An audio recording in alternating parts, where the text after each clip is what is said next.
Right, guys, welcome. Today we're going to jump right into our new material. Hope you guys are doing well.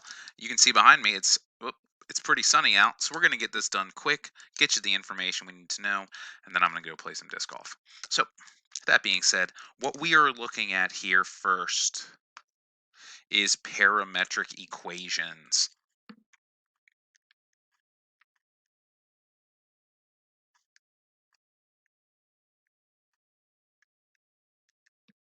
Now, parametric equations are different than what we are used to. Normally, we use something called Cartesian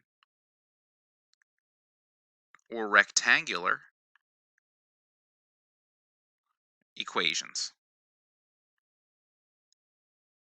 Now, some of you may know the difference between these, but we're going to start out pretending like no one does. So, normally when we have an equation, um, we are looking at something like y equals x squared, right? And this gives us a series of coordinates in terms of x and y, right? Nothing new there. Sorry, that doesn't need to be up there. X and y right here, right? Now, the way we get values for this is, let's say we wanted to create a table and plot it. We have x values and we have y values. We'll say we're doing -1, 0, 1, and 2. The way we get these coordinates is we plug x into the equation, right? This would be -1 squared, which equals 1. This would be 0 squared, which equals 0. This would be 1 squared, which equals 1. And 2 squared, which equals 4. This gives us a series of coordinates. -1, 1, 0, 0, 1, 1, and 2, 4. These we can plot in terms of x and y. For rectangular coordinates, rectangular Cartesian coordinates, we're given a representation of functions with x and y in one equation. This is what we're used to. This is nothing new. Parametric, on the other hand, is different. What parametric does is parametric gives us two equations. Parametric gives us an equation in terms of x, and a parametric equation gives us an equation in terms of y. For example, 3 minus 2t and 1 plus 2t. Notice we have two separate equations.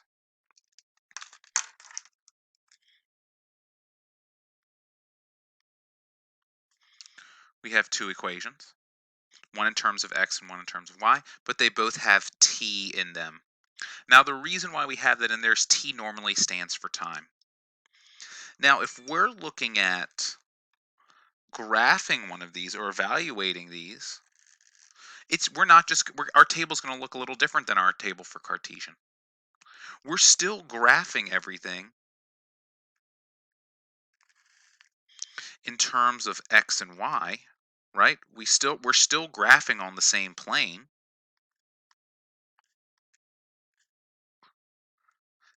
What's different is how we obtain these points. We obtain these points from t values.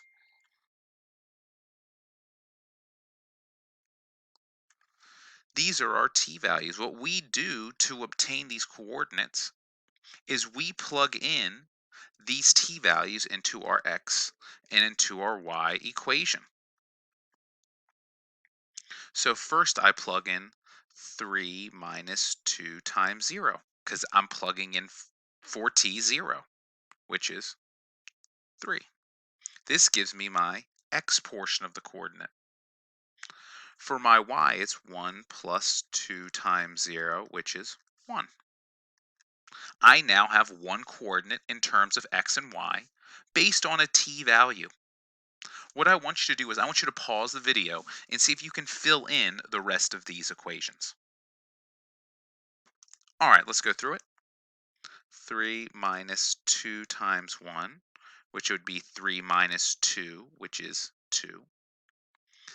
3 minus 2 times 2, which is 3 minus 4, which is -1. 3 minus 3 times 3 is 3 minus 9, which is negative 6. And 3 minus 3 times 4. This gives me 3 minus negative 12.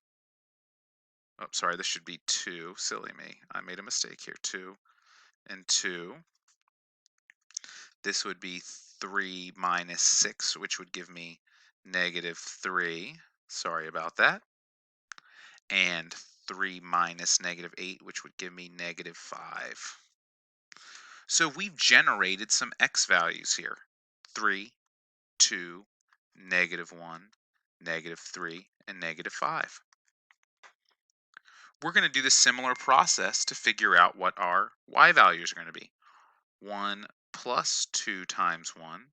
1 plus 2 is 3. 1 plus 2 times 2. 1 plus 4 is 5. 1 plus 2 times 3. 1 plus 6 is 7.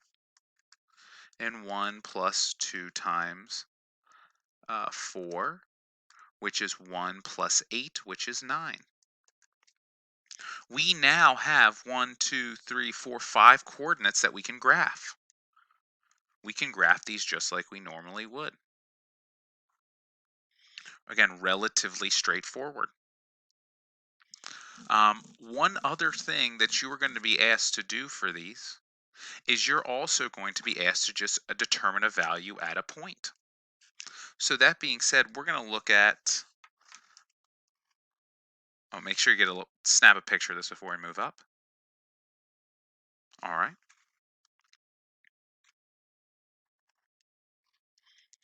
We might be given x equals t squared plus 5t plus 11, and y equals, let's say, 6t to the third minus 5.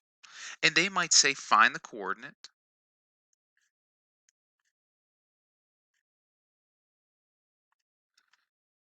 when t equals negative 2. All you need to do to find that is for the x value, we plug in negative 2, negative 2 squared plus 5 times negative 2 plus 11. And y equals 6 times negative 2 cubed minus 5. This gives us 4 minus 10, which is negative 6. Negative 6 plus 11 is 5. Negative 2 cubed is negative 8. Negative 8 times 6 is negative 48. Minus 5 is negative 53. We have found our coordinate, 5, negative 53. And I like to write right above it, t equals negative 2, just so I know for future reference what that t value is. Now, this video should be really helpful in helping us figure out how to determine values. Our next video, what we're going to be doing is looking at how do we graph those values. So I hope you guys found this helpful, and keep up with your work. Hope to see you guys soon. Hope you're getting your exercise in, eating well, you know, the usual, guys. And spend a little time outside. Look at that. Maybe I'll play some tennis with Mr. Chandler, but I think it's going to be disc golf. Well, all right, guys, have a great rest of the day. Watch the next video.